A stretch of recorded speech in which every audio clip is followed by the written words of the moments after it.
Friends welcome to संध्या कुट्टी channel इनकी நம்ம संध्या कुट्टी चैनल மூலமா பொரிய வச்சு ஒரு சூப்பரான சாஃப்ட்டான உளுந்து வடை எப்படி செய்யறதுன்னு பார்க்கலாங்க. இப்போ இந்த கப்பால 3 கப் அளவுக்கு நான் பொரி எடுத்துக்கிறேன். டீ போற டைம்ல சட்டுன்னு இந்த ரெசிபியை செய்து முடிச்சிடலாங்க. கரெக்ட்டா 3 கப் அளவுக்கு பொரி எடுத்துக்கலாம். இப்போ இந்த பொரி முங்குற அளவுக்கு தண்ணி சேர்த்துக்கலாம். இப்போ மூடி போட்டு ஒரு 10 நிமிஷம் அப்படியே நம்ம ஊற விட்டுடலாங்க. இப்போ மிக்ஸி ஜார் ஒன்று வச்சுக்கிட்டேங்க. எந்த கப்பால் பொரி அளந்து எடுத்துக்கிட்டிங்களோ அதே கப்பால் 1 கப் அளவுக்கு ரவை எடுத்துக்கிறேன். இது எந்த அளவுக்கு பவுடரை அரைச்சி எடுத்துகிட்டு வர முடியுமோ அந்த அளவுக்கு பவுடரை அரைச்சி எடுத்துகிட்டு வந்துடலாம். நம்ம பவுடரை அரைச்சி எடுத்துகிட்டு வந்த ரவையை வேறொரு மிக்ஸி ஜாருக்கு சேர்த்துக்கிறேன். இப்போ நம்ம ஊற வச்சுருக்க பொரியை சேர்த்துக்கலாம்.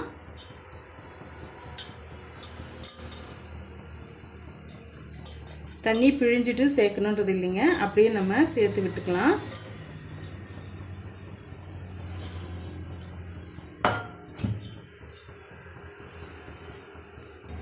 இப்போ இது கூடவே ஒரு 3/4 கப் அளவுக்கு தயிர் ஆட் பண்ணிக்கலாங்க. ஃபஸ்ட்டு ஒரு முறை நல்லா அரைச்சி எடுத்துகிட்டு வந்துடலாம். சப்போஸ் நமக்கு தண்ணி குறைவாக இருந்ததுன்னா, நம்ம சேர்த்துருக்க தயிரோட அந்த தண்ணி பதம் குறைவாக இருந்ததுன்னா கொஞ்சமாக நம்ம தண்ணி தெளித்து நல்ல வடை பதத்துக்கு அரைச்சி எடுத்துகிட்டு வந்துடலாங்க. இந்த பதத்துக்கு நான் அரைச்சி எடுத்துகிட்டு வந்துட்டேன். இப்போ இதுக்கு தேவையான இன்க்ரீடியன்ட்ஸ் எல்லாமே சேர்த்துக்கலாங்க. ஆஸ் யூஷுவல் நம்ம வடைக்கு என்னென்ன பொருட்களை சேர்க்குவோமோ அது எல்லாமே நம்ம சேர்த்துக்கலாம். பாதி வெங்காயம் எடுத்திருக்கேன், 1 கீத்து கருவேப்பிலை, 3 பச்சை மிளகாய், கொஞ்சமாக இஞ்சி, ஒரு 6-7 மிளகு எடுத்திருக்கேன். இதை நம்ம சேர்த்துக்கலாம். வடைக்கு தேவையான அளவுக்கு உப்பு சேர்த்துக்கலாங்க. ஒரு 1/4 டீஸ்பூன் அளவுக்கு சால்ட்டு சேர்த்துக்கிறேன். இப்போ இந்த வடைக்கு தேவையான அளவுக்கு 2 பிஞ்ச் அளவுக்கு சோடா உப்பு சேர்த்துக்கலாங்க. 1 பிஞ்ச் அளவுக்கு பெருங்காயத்தூள். இப்போ இது எல்லாம் சேர்த்து நம்ம கலந்து விட்டுக்கலாம். நான் அரைச்சி எடுத்துகிட்டு வந்த பிறகு ஒரு 10 நிமிஷம் நான் அப்படியே ஊற போட்டு வச்சுருந்தேங்க. பாருங்கள், இந்த பதத்துக்கு இருக்கணும். இப்போ கைகளால் தண்ணி தொட்டுட்டு நம்ம எண்ணெயில் சேர்த்து விட்டுக்கலாங்க. கொஞ்சம் நல்லா கலந்து விட்டுக்கோங்க. நம்ம சேர்த்துருந்த உப்பு, சோடா மாவு எல்லாமே மிக்ஸ் ஆகிட்டு வரணும். பாருங்கள், பொரிக்கிறதுக்காக ஆயில் சூடு பண்ணி வச்சுருக்கேன். இப்போ எண்ணெய் காஞ்சிச்சா இல்லையான்னு சொல்லிட்டு செக் பண்ணி பார்க்கறதுக்காக சின்னதாக கொஞ்சமாக நம்ம மாவு சேர்த்து விட்டுக்கலாம்.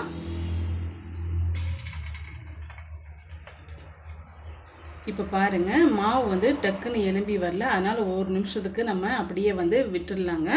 1 நிமிஷம் நல்லா எண்ணெய் காஞ்சி வந்த பிறகு நம்ம சேர்த்துக்கலாம். இப்போ நம்ம கொஞ்சமாக தண்ணி எடுத்துக்கலாங்க. எடுத்துட்டு மாவு பாருங்கள் கையில் ஒட்டாத மாதிரி இது போல் உருண்டைகளாக சேது எடுத்துக்கோங்க. சேது எடுத்துகிட்டு இது போல் தட்டியாக சேது விட்டுக்குங்க. மிடில் இது போல் ஹோல்ஸ் போட்டு விட்டுக்குங்க. இப்போ நம்ம அப்படியே சேர்த்து விட்டுடலாம். ஒவ்வொரு முறையும் நீங்கள் சேர்க்கும் போது இதே மெத்தடோட சேருங்க. ஹை ஃப்ளேமில் இருக்கக்கூடாதுங்க. ஹை ஃப்ளேமில் இருந்ததுன்னா டக்குன்னு மாவு கருகி போயிடும். மேல் மாவு வெந்து வந்த மாதிரி இருக்கும், ஆனால் உள்ளே சரியாக வேகாது.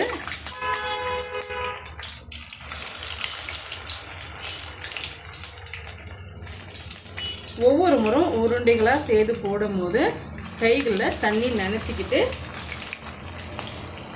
செய்து போடுங்க.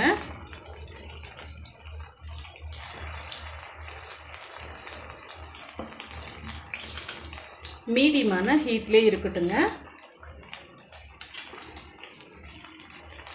இப்போ பாருங்கள், நம்ம ஃபஸ்ட்டாக சேர்த்துன வடை கலர் நல்லா சேஞ்ச் ஆகிட்டு வந்திருக்கு. இதை நம்ம இன்னொரு சைடு திருப்பி விட்டுடலாம்.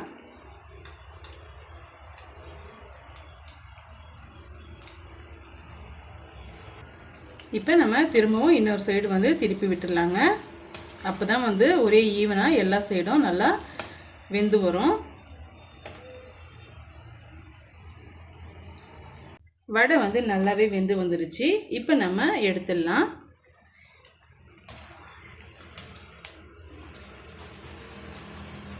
இது கொஞ்சம் கூட ஆயில் குடிக்காதுங்க. பொரி மீதமாக இருந்ததுன்னா இது போல் நீங்கள் பிள்ளைகளுக்கு சட்டுன்னு செய்து கொடுத்துடலாங்க. டீ போடுற டைம்லேயே இதை நம்ம செய்து முடிச்சிடலாம். உளுந்தை வந்து ஊற வச்சு அரைச்சி கஷ்டப்பட வேண்டிய அவசியமே இல்லைங்க. இப்போ இன்னொரு பேட்சும் போட்டுட்டு நம்ம பிறகு பார்க்கலாங்க. மிதமான சூட்டில் ஒரு 10 நிமிஷத்தில் இதை நம்ம செய்து முடிச்சிட்டுங்க. இது எவ்வளோ சாஃப்டாக வந்திருக்குன்னு சொல்லிட்டு பாருங்கள்.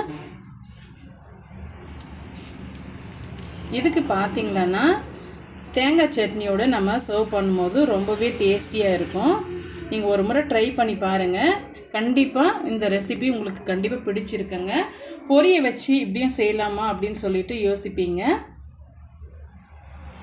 நான் வீடியோ கூட எடுத்து முடிக்கவே இல்லைங்க. அதுக்குள்ளே என் பையன் ஒரு வடையை எடுத்துகிட்டு போயிட்டான். அந்த அளவுக்கு ரொம்பவே டேஸ்டியாக இருந்ததுங்க வடை. நீங்கள் ஒரு முறை ட்ரை பண்ணி பாருங்கள். ட்ரை பண்ணி பார்த்துட்டு உங்களுடைய ஃபீட்பேக்கை எனக்கு ஷேர் பண்ண மறந்துடாதீங்க. தேங்க்யூ.